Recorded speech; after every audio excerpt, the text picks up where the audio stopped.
നല്ലൊരു Korean glass skin കിട്ടാൻ ഏറ്റവും കൂടുതൽ ഹെൽപ്പ് ചെയ്യുന്ന ഒരു കിച്ചൺ റെമഡിയാണ് നമ്മളിന്ന് ഷെയർ ചെയ്യുന്നത്. 1 ടേബിൾ സ്പൂൺ കസ്കസ് എടുത്തോ അല്ലെങ്കിൽ ചിയാ സീഡ് എടുത്തോ കുതിർത്തെടുക്കുക. അതിനുശേഷം 1 ടേബിൾ സ്പൂൺ ചോറുമാണ് വേണ്ടത്. ഇത് രണ്ടും കൂടി നമ്മൾ മിക്സിയുടെ ജാറിലിട്ട് നല്ലപോലെ അരച്ചെടുക്കണം. അതോടൊപ്പം ഞാൻ 2-3 ചെറിയ പീസ് ബീട്രൂട്ടിൻ്റെ കഷ്ണം കൂടി ആഡ് ചെയ്തിട്ടുണ്ട്. ഒട്ടും തന്നെ വെള്ളം ചേർക്കേണ്ട ആവശ്യമില്ല, കാരണം ഓൾറെഡി കസ്കസ് അല്ലെങ്കിൽ ചിയാ സീഡ് നന്നായിട്ട് സോക്കായിട്ടിരിക്കുമായിരിക്കും.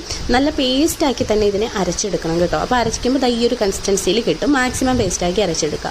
അപ്പോൾ ഇത് ഫ്രിഡ്ജിൽ സ്റ്റോർ ചെയ്യാം ഒരു 7 ഡേയ്സ് വരെ. ഡെയിലി യൂസ് ചെയ്യാൻ പറ്റിയിട്ടുള്ള പാക്കാണ്. നമുക്ക് എന്നിട്ട് അതിൽ നിന്ന് ഒരു 2 ടീസ്പൂൺ പേസ്റ്റ് എടുത്ത് അതിനകത്ത് കുറച്ച് ഗോതമ്പ് പൊടിയൊക്കെ ആഡ് ചെയ്ത് എടുത്ത് മിക്സ് ചെയ്തതിന് ശേഷം ഫേസിൽ നെക്കിൽ അപ്ലൈ ചെയ്യാം.